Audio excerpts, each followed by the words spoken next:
ಉದ್ಯೋಗ ಬಂಧು ಯೂಟ್ಯೂಬ್ ಚಾನಲ್ಗೆ ಸ್ವಾಗತ. ಗ್ರಾಮ ಆಡಳಿತ ಅಧಿಕಾರಿ ನೇಮಕಾತಿ 2024 ಹುದ್ದೆಗಳಿಗೆ ಆನ್ಲೈನ್ ಅರ್ಜಿ ಸಲ್ಲಿಸಲು ಹೇಗೆ ಅಂತ ತಿಳಿಸಿಕೊಡುತ್ತೇನೆ. ಮೊದಲಿಗೆ ಯಾರೆಲ್ಲ ಈ ವಿಡಿಯೋನ ನೋಡ್ತಿದ್ರು ಅವರೆಲ್ಲ ನನ್ನ ಚಾನಲ್ಗೆ ಸಬ್ಸ್ಕ್ರೈಬ್ ಆಗಿಲ್ಲ ಅಂದ್ರೆ ಉದ್ಯೋಗ ಬಂಧು ಯೂಟ್ಯೂಬ್ ಚಾನಲ್ಗೆ ಸಬ್ಸ್ಕ್ರೈಬ್ ಆಗಿ. ಸರ್ಕಾರದ ಯಾವುದೇ ಸ್ಕೀಮ್ ಆಗ್ಬೋದು, ಜಾಬ್ ಆಗ್ಬೋದು, ರಿಸಲ್ಟ್ಸ್ ಇನ್ನಿತರೆ ವಿಷಯಗಳ ಬಗ್ಗೆ ವಿಡಿಯೋ ಮಾಡಿ ನಿಮಗೆ ತಲುಪುತ್ತೆ. ನಾನು ಮಾಡೋ ವಿಡಿಯೋ ಎಲ್ಲ ನಿಮಗೆ ತಲುಪುತ್ತೆ. ಈಗ ಸದ್ಯಕ್ಕೆ ಆನ್ಲೈನ್ ಅರ್ಜಿ ಸಲ್ಲಿಕೆ ಹೇಗೆ ಎಂದು ತಿಳಿಸಿಕೊಡ್ತೇನೆ. ನನ್ನ ವಿಡಿಯೋದ ಕೆಳಗೆ ಈ ವೆಬ್ಸೈಟ್ ನ ಲಿಂಕ್ ಕೂಡ ಅಳವಡಿಸಿರ್ತೇನೆ. ಅದನ್ನ ಡೈರೆಕ್ಟ್ ಆಗಿ ಲಿಂಕ್ ತಗೊಂಡು ಕೂಡ ನೀವು ಅಪ್ಲಿಕೇಶನ್ ಓಪನ್ ಮಾಡ್ಕೊಬಹುದು. ಓಪನ್ ಆದ ನಂತರ ಈ ತರ ಓಪನ್ ಆಗುತ್ತೆ. ಓಪನ್ ಆದ ಕೂಡಲೇ ಆನ್ಲೈನ್ ಅರ್ಜಿ ಸಲ್ಲಿಕೆ ಲಿಂಕ್ ಅಂತ ಇಲ್ಲಿ ತೋರಿಸಿರುತ್ತೆ.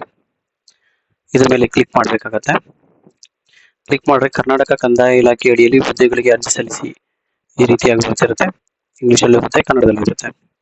ಇದನ್ನ ಕ್ಲಿಕ್ ಮಾಡಿದ್ರೆ ವೆಬ್ಸೈಟ್ ಓಪನ್ ಆಗಬೇಕು. ಸರ್ವರ್ ಪ್ರಾಬ್ಲಮ್ ಇರುತ್ತೆ, ನಿನ್ನೆ ಓಪನ್ ಆಗಿರೋದೇ ಸ್ವಲ್ಪ ಸರ್ವರ್ ಪ್ರಾಬ್ಲಮ್ ಇದೆ. ಓಪನ್ ಆಗುತ್ತೆ.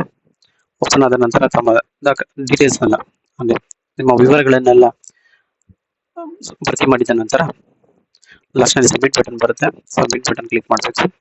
ಅದಾದ ನಂತರ ಫೋಟೋ ಸಿಗ್ನೇಚರ್ನ ನೀವು ಈ ಅಪ್ಲಿಕೇಶನ್ ಅಲ್ಲಿ ಕೇಳೋದಿಲ್ಲ. ಅಪ್ಲಿಕೇಶನ್ ಸಬ್ಮಿಟ್ ಮಾಡಿದ ತಕ್ಷಣ ಒಂದು ಅಪ್ಲಿಕೇಶನ್ ನಂಬರ್ ಬರುತ್ತೆ, ಅದನ್ನು ಸಹ ಬರ್ದಿಟ್ಕೊಬೇಕಾಗುತ್ತೆ.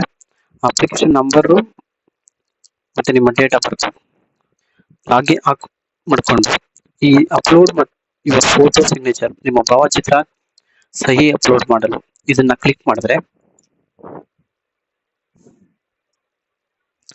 ಒಂದು ಪೇಜ್ ಓಪನ್ ಆಗುತ್ತೆ.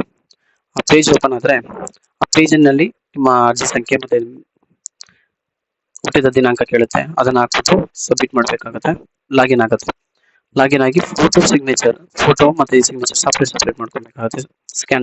ಸ್ಕ್ಯಾನ್ ಮಾಡ್ಕೊಂಡು ರೆಡಿ ಮಾಡ್ಕೊಂಡಿರ್ಬೇಕು.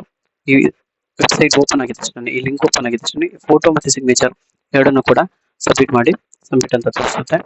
ತದನಂತರ ಅದೇ ಅರ್ಜಿ ಸಂಖ್ಯೆ ಡೇಟ್ ಆಫ್ ಬರ್ತ್ ಇಟ್ಕೊಂಡು ಫೀ ಪೇಮೆಂಟ್ ಇದೆಯಲ್ಲ, ಶುಲ್ಕ ಪಾವತಿ, ಇದ್ರ ಮೇಲೆ ಕ್ಲಿಕ್ ಮಾಡಬೇಕು. ಇದ್ರ ಮೇಲೆ ಕ್ಲಿಕ್ ಮಾಡಿ ಫೀಸ್ ಪೇಮೆಂಟ್ ಮಾಡ್ಬೋದು. ಫೀಸ್ ಪೇಮೆಂಟ್ ಕನ್ಫರ್ಮೇಶನ್ ಆದ ಮೇಲೆ ಮತ್ತಿನ್ನೊಂದ್ಸರಿ ಚೆಕ್ ಮಾಡಬೇಕು ಅನ್ನೋದಾದ್ರೆ ಚೆಕ್ ಪೇಮೆಂಟ್ ಸ್ಟೇಟಸ್ ಅಂತ ಇದೆ ನೋಡಿ, ಈ ಪೇಮೆಂಟ್ ಸ್ಟೇಟಸ್ ಮೇಲೆ ಕ್ಲಿಕ್ ಮಾಡಬೇಕು. ಚೆಕ್ ಮಾಡಿದ ನಂತರ ಪ್ರಿಂಟ್ ಅಪ್ಲಿಕೇಶನ್, ಪ್ರಿಂಟ್ ಅರ್ಜಿ ಮುದ್ರಿಸೋದು. ನೀವು ಇದೆಲ್ಲ ಸ್ಟೆಪ್ ಮುಗಿದ ನಂತರ ಪ್ರಿಂಟ್ ಅಪ್ಲಿಕೇಶನ್ ಬರುತ್ತೆ. ಮತ್ತೆ ಸೇಮ್ ಅರ್ಜಿ ನಮ್ಮ ಸಂಖ್ಯೆ ಮತ್ತೆ date of birth hockey login ಮಾಡಬೇಕಾಗುತ್ತೆ. ಲಾಗಿನ್ ಮಾಡಿದ ನಂತರ ಅಪ್ಲಿಕೇಶನ್ ಪ್ರಿಂಟ್ ಔಟ್ ಬರುತ್ತೆ. ತಪ್ಪದೆ ಪ್ರಿಂಟ್ ಔಟ್ ತಗೊಳ್ಳಿ, PDF ಆಗಿ ಸೇವ್ ಮಾಡ್ಕೊಳ್ಳಿ. ನಮಸ್ಕಾರ.